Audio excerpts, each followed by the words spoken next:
اللهم إنا إنا نسألك نسألك في سفرنا في سفرنا هذا البر هذا البر والتقوى ومن العمل ما ترضى. اللهم اللهم هون هون علينا علينا سفرنا هذا واطوي عنا بعده. اللهم اللهم أنت الصاحب أنت في صاحب السفر في السفر والخليفة في والخير الأهل.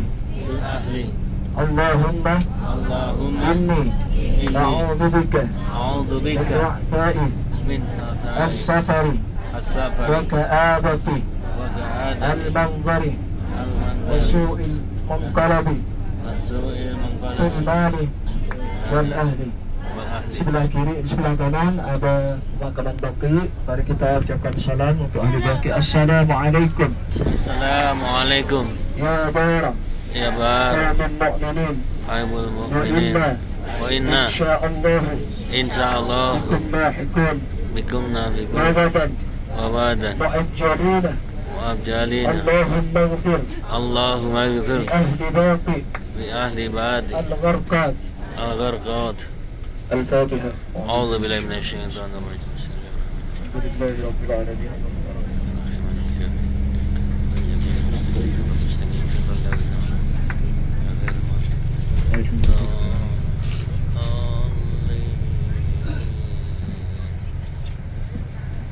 Hadirin Bapak Ibu yang dimuliakan oleh Allah Subhanahu wa taala. Di sebelah kanan di depan ada masjid kecil mungil berwarna putih.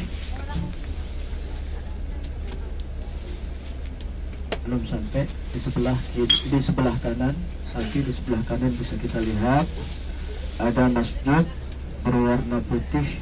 Itu masjidnya Sayyidina Uthman bin Affan.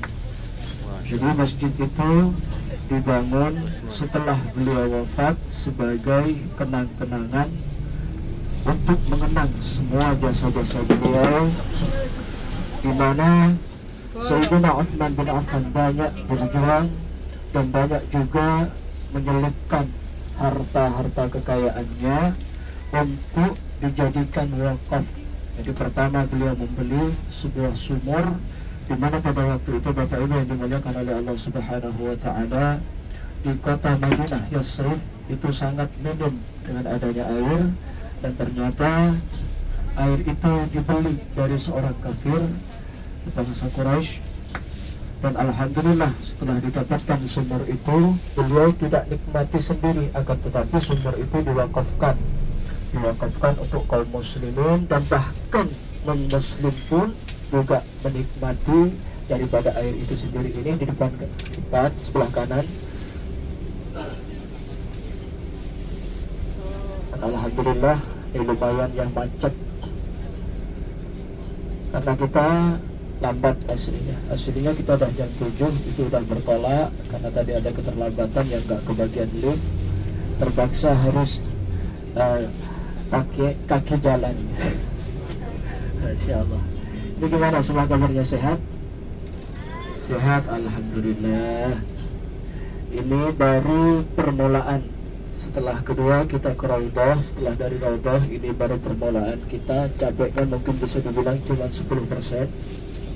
Dan besok insya Allah kita akan benar-benar berjuang, menguras tenaga, menguras batin, mungkin bisa jadi menguras perasaan juga. Karena kita akan berjuang, perjuangan yang sebenarnya itu nanti akan kita dapatkan pas waktu kita melaksanakan umrah wajib. Dan insya Allah nanti sore setelah salat asar kita akan diadakan manasik haji bersama dengan rombongan yang kemarin ada 9 bis. Itu disatukan nanti, dan insya Allah tempatnya ada di restoran. Dan tolong semua jangan ada yang ketinggalan. Atau misalnya, ini saya kalau menstruasi gimana? Nah, saya jelaskan sekarang. Kalau menstruasi itu tetap diharuskan mengikuti serangkaian umrah. Jadi tetap berihram, tetap mengikuti berihram, tetap juga harus berniat. Dan nanti kalau misalnya sudah sampai di Mekah, darah haidnya belum nampik, maka ditunjuk sampai nanti kalau mau pulang misalnya, maka besok pulangnya malamnya harus melakukan tawaf dan sa'i dengan syarat istighfar. Ini dengan syarat menggunakan pempes atau pembalut. Besok saya terangkan juga di jalannya. Ini cuma setakat gambaran saja, takut ada yang menstruasi. Dan nanti kita di depan sedikit, di sebelah kiri ada masjid berwarna putih juga, di bawahnya ada tempat perbelanjaan dan di atasnya itu kubahnya berwarna hijau. Ini namanya Masjid Bilal bin Rabah. Dan masjid ini dibangun pas di atas rumah Bilal bin Rabah. Mungkin sampean kenal siapa Bilal bin Rabah? Yang pertama Muadzin pertama yang diangkat oleh Rasulullah Sallallahu Alaihi Wasallam, dan beliau adalah seorang budak yang pertama kali beriman kepada baginda Rasulullah Muhammad Sallallahu Alaihi Wasallam dan kepada Allah Subhanahu Wa Taala. Dan masya Allah luar biasanya sahabat Bilal ini dari kalangan budak. Beliau itu budaknya dari Abu Jahal, ya. Ada yang mengatakan Abu Lahab, ada yang mengatakan Abu Sufyan, ada yang mengatakan abu-abu yang lainnya, bukan Abu Janda tapi. Nah, saya akan bahas sedikit bagaimana tentang perjuangan sahabat Bilal bin Rabah dan rasa cintanya kepada baginda Rasulullah Muhammad sallallahu alaihi wasallam.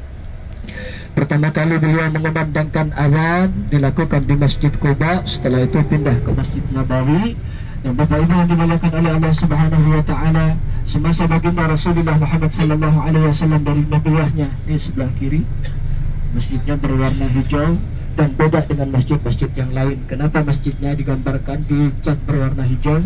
Tanda Bapak Ibu bahwasanya sahabat Bilal bin Rabah ini cintanya luar biasa kepada baginda Rasulullah Muhammad sallallahu alaihi wasallam. Dan bahkan setelah Rasulullah sakit, ya, setelah beliau sakit 3 hari beliau tidak menjadi imam, yang ditunjuk oleh baginda Rasulullah sallallahu alaihi wasallam menjadi imam adalah sahabat Abu Bakar As-Siddiq radhiyallahu an. Dan setelah itu selang wafatnya baginda Rasulullah Muhammad sallallahu alaihi wasallam, sahabat Bilal pun sudah berbata-bata suaranya ketika mengumandangkan azan karena sedihnya kalau baginda Rasulullah sallallahu alaihi wasallam ketika menyampaikan khutbah pada waktu itu dikumpulkan semua para sahabat, para pembesar kaum muslimin dari sahabat Abu Bakar, Umar, Utsman, Ali, semua dikumpulkan oleh baginda Rasulullah Muhammad sallallahu alaihi wasallam selang sakit beliau. Dan setelah beliau wafat Bapak Ibu, sahabat Bilal bin Rabah hanya bisa mengumandangkan azan sebanyak 3 kali saja. Dan setelah itu sampainya pada waktu itu setelah Rasulullah wafat Bapak Ibu, sahabat Bilal bin Rabah sebenarnya tidak bisa untuk mengumandangkan azan karena rasa cintanya, karena rasa kasihnya, karena rasa rindunya kepada baginda Rasulullah Muhammad sallallahu alaihi wasallam, sampai di kalimat Asyhadu anna Muhammadar Rasulullah. Itu beliau langsung pingsan, gak kuat karena saking rindunya kepada Rasulullah Muhammad sallallahu alaihi wasallam. Terlepas daripada itu Bapak Ibu, dia pamit kepada sahabat Abu Bakar As-Siddiq radhiyallahu an, kepada khalifah pertama yang dibaiat di Thaqifah Bani Sa'idah. Setelah itu Bapak Ibu pamit. Beliau tidak tahan, beliau enggak kuat. Apa alasannya wahai Bilal? Kata Sayyidina Abu Bakar As-Siddiq radhiyallahu an, saya tidak mampu untuk mengumandangkan adzan. Gimana saya mau adzan sedangkan saya ketika lima waktu datang, saya mengumandangkan adzan di atas kubah ini, di atas menara ini, yang melihat pertama kali dengan aku adalah Rasulullah Muhammad sallallahu alaihi wasallam. Dengan senyuman beliau, khalas ya Bilal, adzan. Dan setelah itu Bapak Ibu yang dimuliakan oleh Allah Subhanahu Wa Taala, dengan alasan yang luar biasa yang disampaikan oleh sahabat Bilal bin Rabah, akhirnya beliau itu minta untuk hijrah ke Syam. Setelah sampainya di Syam sekian bulan, sahabat Bilal bin Rabah tertidur. Dalam tidurnya hadirlah baginda Rasulullah Muhammad sallallahu alaihi wasallam. Apa yang disampaikan oleh baginda Rasulullah? Wahai Bilal, lama kau tak datang kepadaku Bilal, apakah kau sudah melupakanku wahai Bilal? Tiba-tiba sahabat Bilal bin Rabah terbangun dari tidurnya dengan isak tangis yang luar biasa, sehingga dari pihak keluarganya, bapaknya, ibunya, istrinya pun kaget melihat tangisan sahabat Bilal bin Rabah, karena sebelumnya sahabat Bilal bin Rabah tidak pernah menangis sedahsyat itu. Dan setelah itu disampaikan oleh sahabat Bilal bin Rabah, pamit kepada istrinya, pamit kepada kedua orang tuanya. Dia bilang, saya ingin pergi ke Madinah, saya rindu Rasulullah. Kenapa? Dengan tangisan yang sangat luar biasa Bapak Ibu. Sahabat Bilal ketakutan, takut ditinggal oleh Rasulullah Muhammad sallallahu alaihi wasallam. Karena rasa takutnya dia sampai nangis. Akhirnya disampaikan bekal, disiapkan bekal berupa makanan dengan kuda, kendaraan untuk menuju ke Madinah. Sampainya, naiklah sahabat Bilal berangkat dengan tangisan. Dia tidak berhenti menangis Bapak Ibu. Setelah di perjalanan, di pertengahan perbatasan antara Syam dan Madinah, kelihatan makin kencang tangisan sahabat Bilal bin Rabah. Setelah itu makin kencang lagi, sampainya sudah melihat, yakni masjid daripada Masjid Nabawi. Dia sudah melihat kubahnya sahabat Bilal dengan isak tangis yang luar biasa karena dia rindunya kepada Rasulullah Muhammad sallallahu alaihi wasallam. Akhirnya bagaimana Bapak Ibu? Akhirnya sahabat Bilal bin Rabah sampainya, dengan singkat cerita, sampailah di makam Rasulullah Muhammad sallallahu alaihi wasallam di Masjid Nabawi. Lalu ditunjuk oleh sahabat Abu Bakar As-Siddiq, oleh Khalifah Abu Bakar As-Siddiq radhiyallahu an untuk azan. Sahabat Bilal tidak mau. Jadi sahabat Bilal tidak kuasa untuk mengumandangkan azan karena sedihnya ketika sahabat Bilal ingin azan.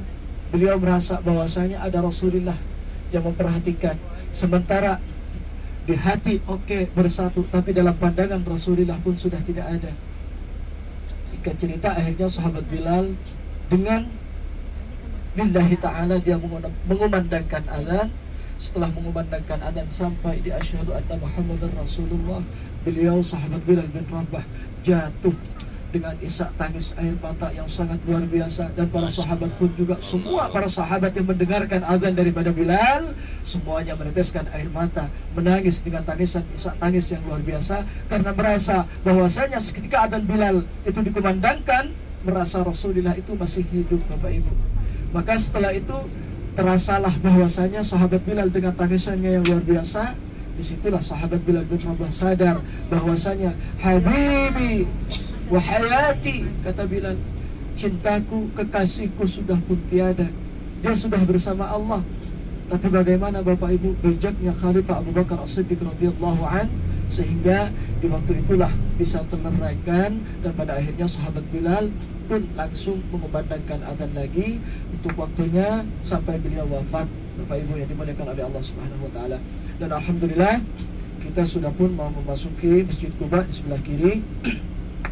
Dan inilah Masjid Quba, masjid yang pertama kali dibangun oleh baginda Rasulullah Muhammad sallallahu alaihi wasallam. Dan dalam sebuah hadis, insyaallah saya akan terangkan secara detailnya. Dan kita sekarang Bapak Ibu yang dimuliakan oleh Allah Subhanahu wa taala, ini info peringatan wajib, dan wajib ditaati, wajib diikuti karena kita tamu. Pertama, kita bertamu kepada Rasulullah. Yang kedua, karena kita dipanggil oleh Allah Subhanahu wa taala. Dan ingat Bapak Ibu yang dimuliakan oleh Allah Subhanahu wa taala, saya sebenarnya kepada sampean itu takut. Takutnya apa? Takut ada ucapan, kata-kata, misalnya saya nyuruh Pak, Bu, ayo cepetan. Pasti sampean itu kadang ada yang jengkel karena kita nggak sama. Ada yang jengkel, cepet-cepet mulu, nggak merhatiin. Udah tahu jalannya kayak gini misalnya, udah tahu napasnya bunyinya Senin Kemis suruh cepetan, nanti jadi Rabu dong. Nah, pasti ada yang seperti itu. Maka saya minta maaf yang sebesar-besarnya, jujur pribadi, karena sampean tamu Allah, sampean tamu Rasulullah, ya, bukan tamunya Raja Salman baru. Sampean tamu Allah, tamu Rasulullah.